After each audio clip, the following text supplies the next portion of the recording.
Good morning, students. Let's begin with paragraph writing. Here is another important paragraph. The title of the paragraph is Books, Our Best Companions. इस heading को, इस title को आप centre में लिखेंगे। इसमें नाम नहीं देना, नाम को हटा देना। नाम अगर नीचे नाम दे देते हैं तो वो आर्टिकल बन जाता है और अब की बार आपके एग्ज़ाम में पैराग्राफ आएंगे। Man is a social animal. आदमी एक सामाजिक प्राणी है। He can not live in isolation. Isolation means होता है लोनली। आदमी अकेला नहीं रह सकता। Our human friends, relatives and companion can prove unreliable and treacherous. जो हमारे ह्यूमन फ्रेंड्स हैं, रिलेटिव्स हैं, कंपेनियन हैं, वो अनरिलायबल और ट्रेचरस साबित हो सकते हैं। अनरिलायबल का मतलब जिसके ऊपर हम विश्वास नहीं कर सकते। ट्रेचरस मीन्स होता है चीटर, धोखेबाज। यानी ह्यूमन बींग्स हमारे को धोखा दे सकते हैं, फ्रेंड्स धोखा दे सकते हैं, रिलेटिव धोखा दे सकते हैं। They can harm our interest. वो हमारे हितों को नुकसान पहुंचा सकते हैं। इंटरेस्ट होते हैं हित, जो हमारे भले की जो बात होती है। However books are our real companion, friends and guides. तो ये क्यों कंपेयर किया गया? इसलिए कि बुक्स को ज़्यादा इम्पोर्टेंट बताया जाए। Books are our real companion. Books हमारे रियल कंपेनियन है, फ्रेंड्स हैं, गाइड्स हैं। They enrich humanity. वो मानवता को एनरिच करती हैं। एनरिच का मतलब होता है उसको और स्ट्रॉन्ग बनाती हैं, उसकी लाइफ को प्रोग्रेस के रास्ते पे लेके जाती हैं। They are a store house of knowledge. Knowledge की स्टोर हाउस है। They have educative as well as informative value. उनकी एजुकेटिव और इन्फॉर्मेटिव वैल्यू। एजुकेटिव का मतलब हमें एजुकेशन देती है। इन्फॉर्मेटिव का मतलब होता है हमारे को हमारे आसपास में, हमारे सराउंडिंग में क्या और उसके बारे में इंफॉर्मेशन देते हैं। तो बुक्स की एजुकेटिव और इन्फॉर्मेटिव वैल्यू और इम्पोर्टेंस है। Let's live in the company of books. तो आओ बुक्स की कंपनी में रहें। दे विल नेवर बिट्रे और डिसीव अस। वो हमारे को कभी भी धोखा नहीं देंगे, कभी भी चीट नहीं करेंगे। बिट्रे और डिसीव दोनों का सेम मीनिंग है। We can look towards them for guidance, learning and entertainment. हम उनकी तरफ गाइडेंस, लर्निंग और एंटरटेनमेंट के रूप में देख सकते हैं। उनसे हम गाइडेंस भी ले सकते हैं, लर्निंग भी और एंटरटेन अम्यूजिंग भी करते हैं हमारे को। Shakespeare's drama have a universal appeal. Shakespeare एक ड्रामेटिस्ट थे। वो अच्छी अच्छी पुस्तकें लिखते थे। उनके जो ड्रामा उनके अंदर यूनिवर्सल अपील थी। यूनिवर्सल अपील मतलब ये नहीं कि उन्होंने जो लिखा वो सिर्फ क्रिश्चियनिटी के लिए था। उनकी बुक्स में यूनिवर्सल अपील थी, सभी ह्यूमन बींग्स के लिए थी वो। Homer, Valmiki and Ved Vyas have given us immortal works. Homer भी एक राइटर है। वाल्मीकि और वेद व्यास के बारे में तो आप लोग जानते ही होंगे। उन्होंने हमारे को इमोर्टल वर्क्स दिए हैं। इमोर्टल का मतलब होता है ऐसे वर्क्स दिए जो आज भी जीवित हैं। The Ramayan and the Mahabharat are read by million of peoples. Ramayan और महाभारत लाखों लोगों के द्वारा पढ़े जाते हैं। Kids poem are things of beauty that give us joy for ever. Kids की जो पोइम्स हैं वो थिंग्स ऑफ ब्यूटी हैं, वो हमें फॉर एवर के लिए जॉय प्रोवाइड करवाते हैं। Tagore's Gitanjali transport us to a highly spiritual and philosophical world.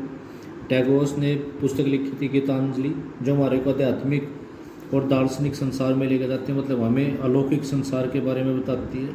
Premchand Godan unfolds rustic life and its problem. Rustic means होता है villager life, rural life. Godan में ग्रामीण जो परिवेश है उसकी जो प्रॉब्लम उसके बारे में बताया गया है। तो books are our best companion. बुक्स हमारी बेस्ट कंपेनियन है। इफ़ यू आर अलोन, अगर आप अकेले हैं, you can take up a book of your choice and taste. आप अपनी चॉइस की बुक चूज कर सकते हैं, उसको टेस्ट कर सकते हैं। टेस्ट का मतलब उसको पढ़ सकते हैं। And very soon you become a part of it. और बड़े जल्दी आप उसका एक पार्ट बन जाएंगे। Books on travels and adventures are not informative but also quite exciting.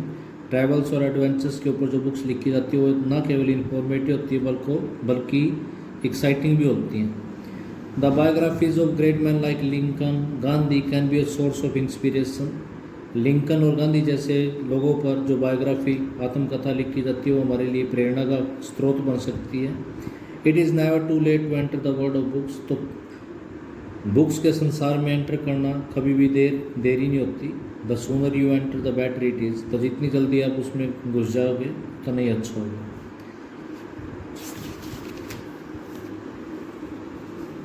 Another important paragraph is on war on black money in India. आजकल current में ब्लैक मनी के ऊपर काफ़ी चर्चाएं होती हैं, तो उसके बारे में देख लेते हैं।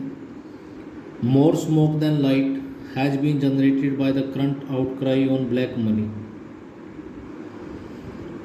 यानी ब्लैक मनी के ऊपर जो आजकल शोर शराबा हो रहा है उससे धुआं ज़्यादा उठता है, लाइट कम। मतलब कहने का मतलब ये है कि अफवाहें ज़्यादा हैं, ठोस कदम कुछ नहीं उठाए जाते। People think that there is a lot of money out there in Swiss banks. लोग सोचते हैं कि स्विट्ज़रलैंड के जो बैंक है वहाँ पर काफ़ी सारा पैसा है। Black money does not remain black money for ever. और ब्लैक मनी हमेशा के लिए ब्लैक मनी रहती। A lot of foreign funds and investment come back to India as white money.